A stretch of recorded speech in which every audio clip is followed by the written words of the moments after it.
একি এই ভক্তকে জগন্নাথ মন্দির থেকে ধাক্কা মেরে বের করে দেওয়া হচ্ছে কেন? কারণ তিনি ভগবান জগন্নাথের জন্য ফুল নিয়ে এসেছিলেন। প্রায় ৩০০ বছর আগের কথা।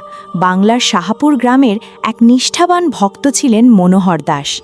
তার মনে একটাই ইচ্ছা ছিল জগন্নাথ প্রভুর দর্শন করা। শীতের এক সকালে তিনি যাত্রা শুরু করলেন। যাবার পথে একটি সরোবরে প্রস্ফুটিত পদ্ম দেখে অভিভূত হন এবং স্থির করেন এই ফুলগুলি তিনি তার প্রিয় প্রভু জগন্নাথ দেবকে অর্পণ করবেন।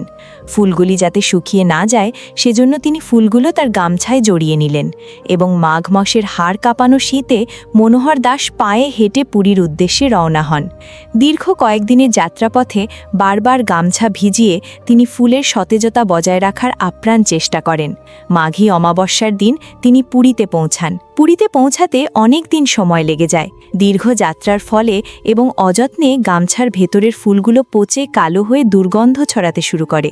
কিন্তু যখন তিনি মন্দিরের সিংহদ্বারে পৌঁছে সেবকদের কাছে বলেন যে তিনি এই ফুলগুলি অর্পণ করতে চান প্রভু জগন্নাথের চরণে, তখন সেবকরা সেই পচা ও দুর্গন্ধযুক্ত ফুল দেখে অত্যন্ত ক্ষুব্ধ হন।